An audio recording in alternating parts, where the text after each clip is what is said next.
Hi everyone, how are you? I am so thankful you're here. My name is Sive. This is my channel, Stories in Sive. I talk about books.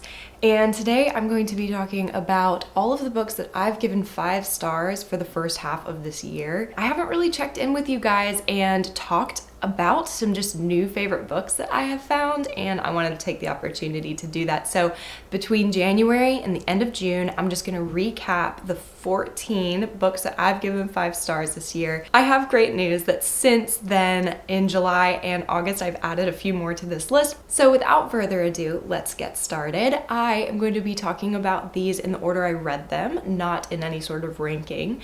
And yeah, this is a full recommendation list. Everything that I talk about, I'm raving about. You should read it. I am super thankful to have a number of genres represented here, and let's get into them. So I've got my coffee here, and grab a bev. I'm gonna be chatting about my favorite books. The first book is Throne of the Fallen by Carrie Maniscalco, and this is a adult romantasy, and it is set within the world of the Kingdom of the Wicked trilogy, which is a YA series. Now, these are a new series by her, which, like I said, are adult, and it's called the Prince of Sin series. So this is the first and only one out right now. I believe the next one is coming out in the fall of this year. This book features the Prince of Envy, who is pissed. He, centuries ago, lost something very important to the game master, and he is looking to avenge himself. So when the first clue arises, indicating that a new game has started, Envy has been ready. This first clue leads him to the doorstep of our heroine, Camilla, who frankly is uninterested in helping him, and romance ensues. But what we learn as the reader is that Envy has a lot more to lose than he is letting on, and the intensity just ramps up. The plot and the mystery was great, as well as the romance, and so far we are promised 2 more books out of the 7 princes that Maniscalco has signed a contract for. So I'm hoping the buzz for these first 3 books will allow her to write the last 4 princes books, because I loved this. Next up, we have Assistant to the Villain by Hannah Nicole Mayer, and oh my gosh, this is a wonderful romantasy with a cool mystery. This kingdom has all eyes on the evil villain, who has this empire separate from the kingdom that is just full of mischief and mayhem. When our main character runs into him, she has a family to support, and so she accepts the job as, you guessed it, assistant to the villain. And we follow her as she gets acquainted to this job and essentially helps him out. The book passes a few months, and throughout many foiled plans that the evil villain has failed to execute, it is deduced that there is a rat amongst them. I think I gave this 5 stars because it was just like a fun time. The romance is great, but Evie, as a main character, she worked for me. Let me tell you, she had the most inappropriate thoughts combined with no filter and the worst timing known to man. It was just hilarious. And I have found that I really connect with main characters that have that type of personality. And I was just having a good time with her. The mystery is wrapped up, all is revealed, and I gave it 5 stars. There is a sequel that has just come out, and I will be reading it. Next up is 5 Survive by Holly Jackson, and this is a young adult thriller that is the most isolated settings of all isolated settings.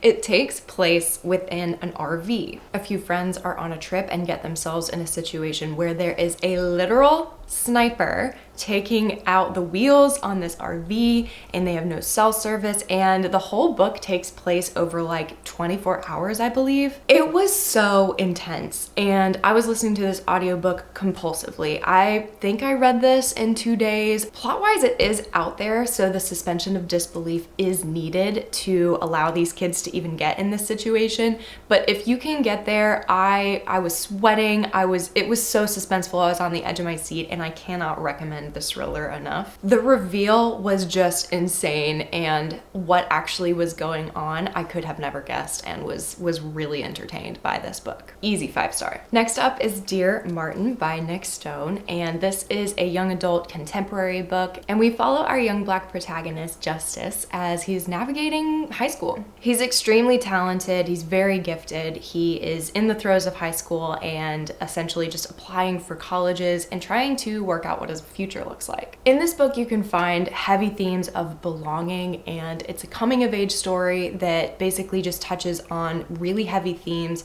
like racism and opportunity and limited resources in certain schools. There's also a wonderful letter writing component where Justice is essentially working on this project and he's writing letters to Martin Luther King, and hence the title Dear Martin, which is also just like a multimedia like aspect that I really enjoy in books. So I felt so endeared to Justice, and it was a challenging read and a very easy 5-star. Next we have 7 Days in June by Tia Williams, and this is a romance book for the heartsick. So we follow Shane and Eva. They're both in their 30s. They're developed in their careers as authors. However, they're in very different arenas. Eva is a fantasy kind of erotica author, and Shane is like a literary tycoon. He's won awards, he's extremely reclusive and mysterious, and essentially the book community never gets to like interact with him. I'm not gonna get into it, but these two reconnect and it's a second chance romance, and we get flashbacks to when they were together for the first time. You really should look up trigger warnings because this definitely touches on some really dark topics. The biggest theme that I took away is that joy is for everyone and love is for everyone no matter what you've gone through. I felt so connected to this book. I was crying at the end. Like, yeah, I don't know what else to expect from a romance, and I had no notes, so 5 stars. My cat is galloping around. Bean, you may come up to say hi? He's in a playful mood. This is Banks, my cat. He is featured in some videos, but if you're new here, this is Banks. Now, I know that I said I was not gonna do rankings, but in this video, I just feel obligated to tell you that The Last Queen by Signa Pike is my favorite book so far of the year. This was the biggest surprise for me, and we follow Langoreth. She's a forgotten queen in 6th century Scotland. In this book, you can find true tragedy. There's betrayal and love, but ultimately it follows this war between the old way versus new Christianity, which is gaining traction and presence in her kind of kingdom. She's a princess. She's the daughter of a chieftain who is a part of an alliance, and she gets married. Langoreth has always known her destiny. She just will not let that stop her from desiring things and longing for things. This is a tragedy that is so visceral that it could only be rooted in reality. I don't want to like talk about the ending at all, but there is a second book out, and then there's a third one that is, I believe, being published at the end of this year. I have not picked up the second one because I'm just so incredibly nervous. This book broke me. The ending absolutely destroyed me. I think I sat like, I don't know, like taking it all in. I was like, oh my gosh, for like 20 minutes after I finished it. It was really heartbreaking and moving, so I cannot recommend this book enough. It's my favorite book so far that I've read this year. Okay, so The Last Queen was my biggest surprise, but Bride by Ali Hazelwood is also a huge surprise to me that it's on this list at all. Ali Hazelwood is a very well-known romance writer, but this was her first venture into paranormal romance. What struck me immediately is she took her time setting up this world for us, and the exposition was very well crafted because this isn't enemies to lovers. There's a conversation to be had about the tropification of the publishing industry right now, but all I'm going to say is this is true enemies to lovers. We follow Misery, who's a vampire, and yes, that's a dumb name.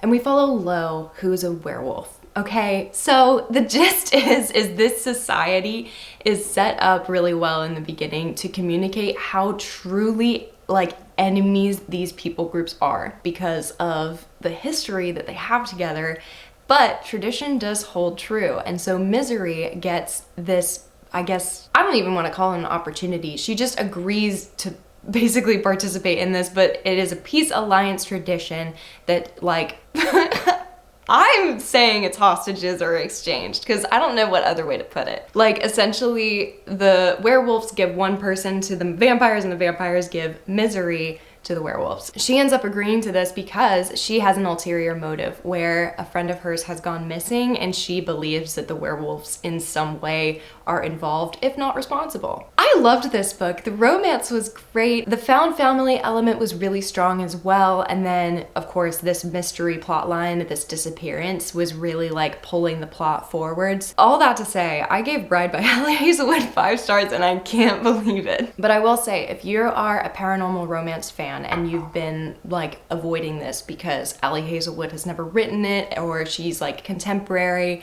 romance writer, I would say give it a try because I thought it was pretty good. Oh, I'm so excited to tell you about Chain Gang All-Stars by Nana Kwame Adije Brenya.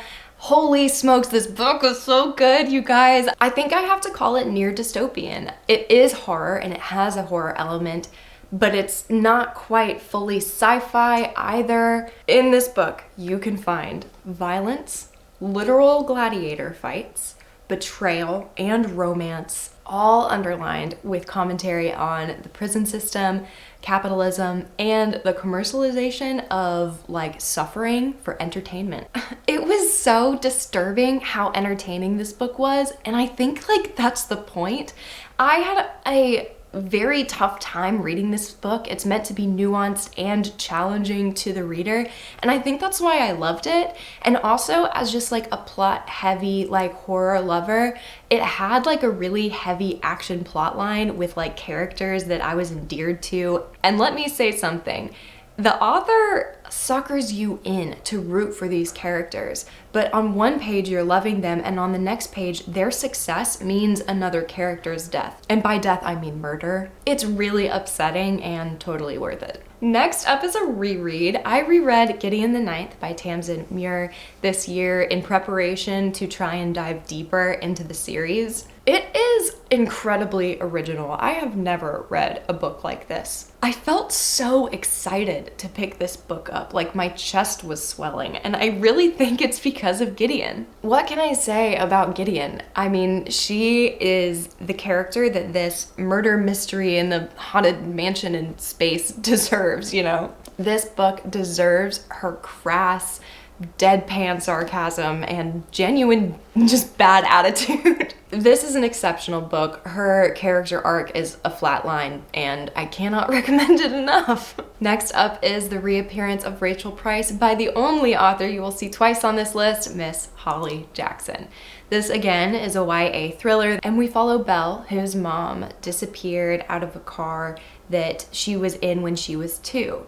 Now, at 18, her mom's case never got closed, and there is a kind of true crime documentary being done on her case, and it's kind of following her family for a little bit and doing interviews and the like. All this is going down when Rachel Price reappears. I know there are other books out there that play on the reappearance instead of a disappearance, but this is one of the first ones I've read, and I was floored. As I read like thrillers, I like to try and hypothesize and maybe take guesses at what happens as the plot is unveiled. I'll maybe at 50% or 75% like try and like log in my brain, this is my guess, and see if I get it right. I literally could not come up with a single theory that made sense with all of the pieces that we had been given. I couldn't even think of one. The ending of this was insane and so well crafted. The pacing of this book was not formulaic at all. I was so pleasantly surprised by how the last like 30% of the book went. I cannot recommend this book enough. This really does solidify her as like a auto-buy author for me. Highly recommend. Next up we have Chlorine by Jade Song, which is a literary horror that emphasizes storytelling over the spooks. We follow a high school aged character, Ren Yu, and her obsession with swimming. This type of literary horror is not for everybody. There are paragraphs dedicated to a horrific element that our main character just breezes by. And in another horror book, that situation or that horrifying thing that happened would be deconstructed and written out and just like drawn out for the suspense and horror that it is. But Ren is so focused on her mission to be the best swimmer, to prove to her coach that she deserves to be on this swim team, that she just like bypasses it. But it's written this way to communicate how truly one-track minded she is. This is a transformation horror. It is a coming of age story that is told through the lens of horror, which is kind of a theme that I've read before, but it was just done so exceptionally here. It was the type of reading experience I can really only give 5 stars because I was so immersed in it. Highly, highly recommend. Next up is Pearl by Josh Malerman. This is also a horror, and it's my first Josh Malerman, I believe. I've been doing this more recently, but this is a really out-of-pocket read for me because I read no reviews on it before I picked it up. I did not even read the synopsis. I had seen it around and basically just put it on loan for the library and read it. I had such a potent reading experience with this book, and I don't think that I've ever adored and loved a book so much that's been rated so lowly by others. When I went on Goodreads to mark it as read, I was surprised by the Goodreads average rating. I'm not gonna tell you what it's about because I didn't know, and it was perfect that way. So if you'd like to learn more though about what it's about, you can check out my Goodreads review. I have my Goodreads always linked down below in the description. It was pure small town mayhem and farm animal chaos, and I'll leave it at that. We're getting to the end here, so the second to last book on this list is going to be another reread, which is The Last Mrs. Parrish by Liv Constantine. This is a thriller that when I read it, it was just one of the first ones that really disrupted that formula for me. The reveal at the halfway point like shocked me to my core, and I'm giving this another 5 stars just to honor the experience that I had the first time I read it. But I did do the reread for a specific reason, because the next Mrs. Parrish, which is the sequel that came out this year, is ready to be read by me, and I'm so excited. I actually have it sitting right there. And lastly, we have Pet Sematary by Stephen King. I can't believe a Stephen King is on this list. I guess this book just solidifies that I might be a Stephen King fan after a back and forth over the years of me. Hello, darling. After a back and forth of me over the years just loving and then disliking and then loving different books, I guess I'm a Stephen King fan now. This book is monstrous and supernatural. It has malicious townfolk and family trauma. I just want to say that I understand why King's like rabbit trails kind of style of writing is not for everybody, but it is for me. I think him exploring backstories of seemingly unimportant people just provides more opportunity for really layered horror. Like, you never know what someone has been through, and I think that's a theme that Stephen King likes to explore, and a character lover like myself adores that, but if you're a plot-driven reader, that's not gonna be for you. Pet Sematary was way out there. I had a little bit of a disappointment with it because someone had said like it's his scariest book that he's written. I'll leave that there, but Stephen King's characters are so easy to be endeared to, in my opinion, that as far out as he wants to take it, I'm along for the ride. All right, everyone, that wraps up the list of my new favorite books that I have found this year. I'm super happy to have the opportunity to share them with you. Please let me know if you have read any of these books. And lastly, what are your favorite books that you found this year? I would love to know. If you are not subscribed already, please feel free to do so. I would really love to have you. And other than that, have a great rest of your day. I will see you in the next video. Bye.